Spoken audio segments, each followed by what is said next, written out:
ያለ ጫማ እሱማ አደገበት ነው። ሁላችንም 2 ማይል አለ 4 ማይል ሄደናል በባዶ እግር።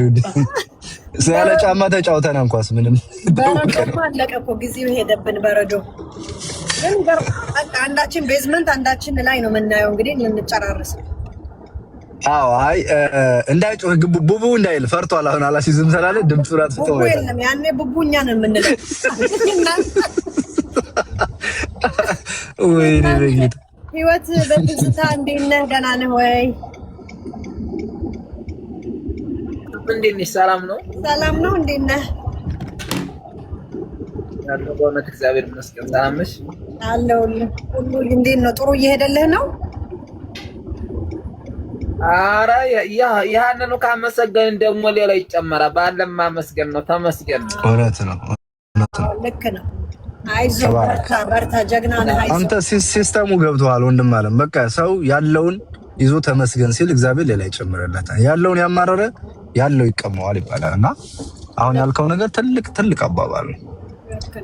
አይዞህ በርታ። ማንቸስተር ደግሞ ካሸነፈ ሊቨርፑልን ሽልማት ልሸልመው ነው እኔ። ኧረ ምንም ጥያቄ የለውም ያሸንፋል። ኧረ በእናትህ በነገራችን ላይ ጥሩ ዜና ደርጉ ተመልሷል። እንትና ቤንች ነበር ያልገባው እንዳይጎዳ ነው። ለሊቨርፑል ነው እኛ እና እሱ ተቀመጡት። ደርግ እባክህ ለኢትዮጵያ ማልበጅ እንኳን ለማንቸስተር በትኑ ጫውቱ አለው። ደርግና ደርጉ እየለየን እንጂ ብራዘር ያው በልታል። እሺ ለኢትዮጵያ ማልበጅ ትልቅ ነገር ነው። ማንቸስተር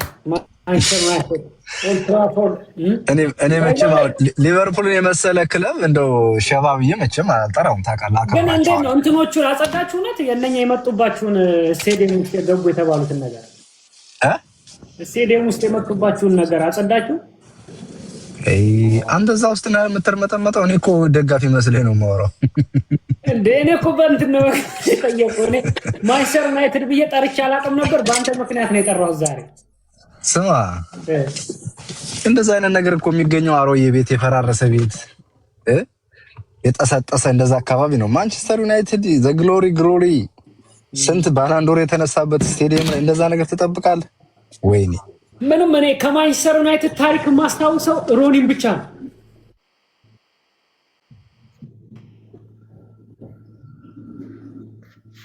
አሁን እኮ ማንቸስተር ሲቲን ደጋፊ ልሆን ነው። ማንቸስተር ዩናይትድ ነው የሚባለው። ማንቸስተር ሲቲ ነው። አሁን አርሰናል ጋር የፈለከውን ደግፍ አንተ በነፃነት በሸም እንዳይዝህ ለሰው ብለህ ክለብ እንትን እንዳትል ደስ መጀመሪያ ይና የሚያስደስቱ ነው እንጂ አሁን የኔማ ማንቸስተር ዩናይትድ ነው። ጓደኛዬ ናኒ ብሎኝ ሀጀዚያ 3 ብር ተከፍሎልኝ ሻይም 3 ብርጭቆ ነበር ሻይ እንዳልጠጣ እንቅልፍ ይዞ ይሄዳል። እንድንዲያው ከዚያ ሲዲው ላይ ሲገባ ቤት ውስጥ ያለው ከእንቅልፍ የነቃሁኝ። ወይኔ ወንድሜ ይሁን ግድ የለም። ማንቸስተር ዩናይትድ ይባላል ክለቡ፣ ምርጥ ክለባችን። እንቅልፍ ወስዶ የሸዋ መብረቅ። አይ አንዱን ጥቦት ሽጠነ ቲቪ እንገዛለን። ደግሞ ወሬ እንዳታስብ። አረቦች አይወዱም አሉ። ተመልሰውብኝ ነው 60 ነድቼ ነበር 60 ጠቦት። ስንት ይዘህ ተመለስክ?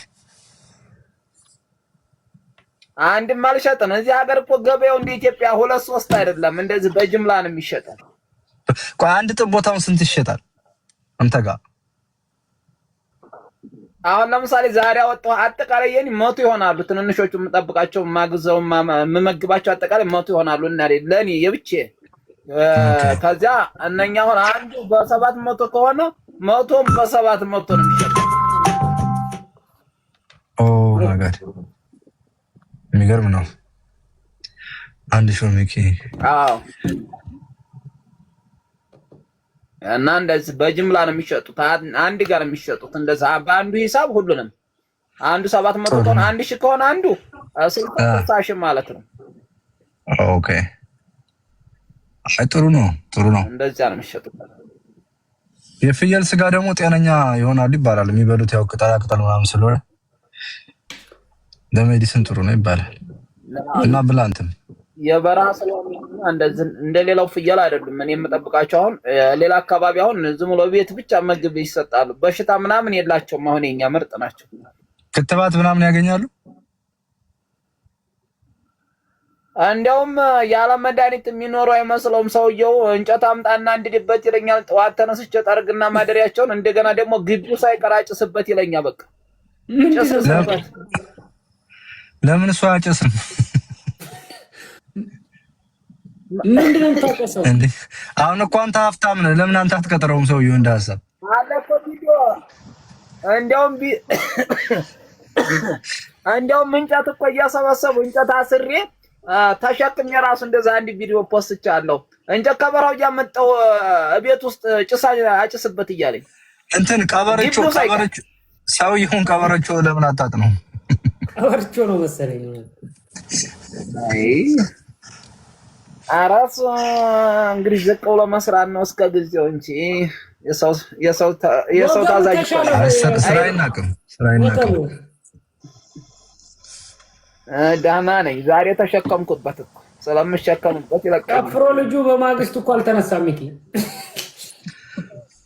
አይ ስትራፖ ይዘዋል።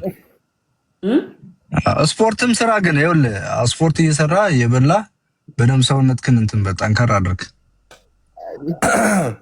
ዱቄት እኮ ነው። ዱቄት ብቻ ነው። እንጀራ ጋር ታረጋለህ። እንዳምባሻ አረጋለሁ። ሩዝ ራሱ አንሰራም። ሚኪሻ ሰላም ነው። በከንቱ ተገላገልን እኮ እኔ በልጅ ነገር በቃ ባየው ቁጥር ሪፖስት አደርግለታለሁ። ደስ አለኝ እውነት 250 ሲሞላ እንኳን ደስ አለ ብያለሁ። አብርሽ ወይ እኔ በተለይ የሸዋው መብረቅ እንዳናገረኝ አልፈልግም። ከየት እንደፈረቀም አላውቅም። ምን ነው? አይ አልገባውም። አብራል አልነበርኩ እኔ አሁን ነው ጆይን ያልኩ አልሰማሁም። ኧረ ዛሬ አልነበረም። ታሪኩ የቆየ ነው። በልቆ እዛን የምንጨቃጨቅ ሰሞን አንዱ ያለውን ነው የሚል አንዱ የሸዋ መብረቅ እንዳናገረኝ ከዚህ ከመካከላቸው አስታወስ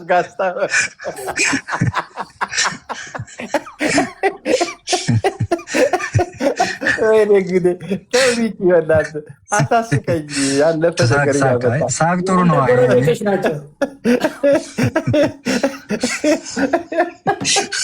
መጨረሻ ላይ ምንድን ነው ያለ? ይቅርታ አድርጉልኝ። በማግስቱ እኮ ነው ወጥቶ ይቅርታ የጠየቀው። እኔ ግን ይቅርታ መጠየቁ ወድጀዋለሁ። ለመሰለ እኛ ጆይን ያለን ነው። በቃ ይቅርታ ማለት ስተሰርቻለሁ ማለት አይደል? ምን አባቱ ቆይ ሪአክሽን ሲያደርግ ትዝ ይልሃል? ሚኪ ሪአክሽን ሲያደርግ ቪዲዮውን ሲያሳይ ሚኪ ሊስን ቱ ሚ እኔ ስልክ ነክተናና አትንጫጩ አለን እንጂ እንዴ ሚኪ በጣም ኦቨራክት እኮ ነው ሲያደርግ የነበረ እኮ ደንቆሮ መሀይ ማለሌ ከሁሉም በላይ ኮስቱ ነው እኮ እንዴ አትሰደው። ቆይ ምሬር እኮ ነው ሚኪ። ግን እኔ የገረመኝ እንደው እሱ ወንድ ልጅ ነው መቼም ካፈርኩ አይመልሰኝ ብሎ ደረቱን ይዞ መጥቷል። ግን ሴቷ አንተ ሚኪራ እኛ ላይ ጫና ታደርጋለች። መቼ ጫና ደርሶባቸው ገና መቼ ጀመረ እንዴ?